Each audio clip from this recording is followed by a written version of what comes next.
ذہین چڑیا۔ پیارے بچوں، ایک دفعہ کا ذکر ہے، ایک چڑیا اپنے بچوں کے ساتھ گندم کے کھیت میں رہا کرتی تھی۔ اس نے کھیت میں اپنے لیے ایک خوبصورت گھونسلہ بنا رکھا تھا۔ چڑیا کے بچے سارا دن گھونسلے میں کھیلتے رہتے تھے۔ یہ گھونسلہ چڑیا نے کچھ اس طرح بنایا ہوا تھا کہ کسی شکاری کی نظر اس پر نہیں پڑتی تھی۔ یوں چڑیا دن بھر بے فکری سے خوراک کی تلاش میں ادھر ادھر گھومتی رہتی تھی۔ ایک دن آسمان پر ہلکے ہلکے بادل چھائے ہوئے تھے کہ کھیت کا مالک فصل دیکھنے کے لیے اس طرف آ نکلا اور بلند آواز میں بولا، گندم تو بالکل پک چکی ہے، اب اسے کٹوا لینا ہی چاہیے۔ میں آج ہی اپنے دوستوں سے اس سلسلے میں رابطہ کرتا ہوں، کیونکہ موسم بھی خراب ہو رہا ہے۔ اگر بارش ہو گئی تو بہت ہی نقصان ہوگا۔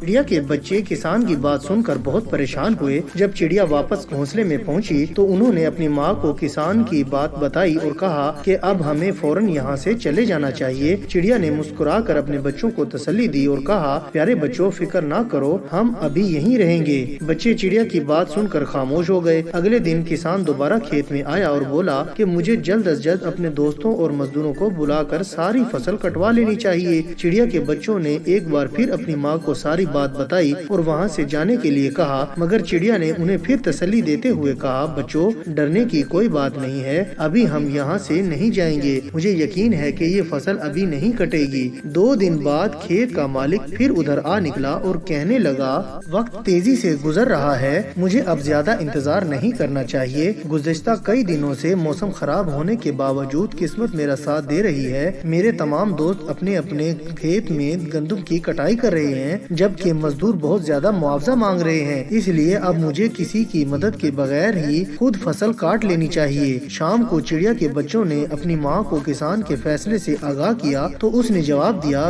بچوں، اب ہمیں فوراً یہ کھیت چھوڑ دینا چاہیے، کیونکہ کل یہ فصل ضرور کٹ جائے گی۔ بچے اپنی ماں کی بات سن کر بہت حیران ہوئے۔ انہوں نے چڑیا سے پوچھا کہ اسے کیسے معلوم ہوا کہ کل فصل ضرور کٹ جائے گی۔ چڑیا نے انہیں پیار کرتے ہوئے کہا، میرے بچوں، جب تک یہ کسان اپنے دوستوں اور مزدوروں پر بھروسہ کرتا رہا، میں سمجھ گئی تھی کہ وہ اپنے ارادے میں ناکام رہے گا، مگر آج جب اس نے خود فصل کاٹنے کا فیصلہ کیا تو مجھے یقین ہو گیا کہ اب وہ ضرور اپنا کام شروع کر دے گا، کیونکہ جب کوئی شخص خود ہاتھ پاؤں ہلانے کی بجائے دوسروں پر انحصار کرتا ہے تو وہ اپنے مقصد میں کامیابی حاصل نہیں کر پاتا، لیکن جو انسان خود پر اعتماد کر کے کام شروع کر دیتا ہے وہ ضرور کامیاب ہوتا ہے۔ اس لیے اب یہ جگہ ہمارے لیے محفوظ نہیں رہی، اب ہمیں کسی دوسری جگہ گھونسلہ بنا کر رہنا ہوگا۔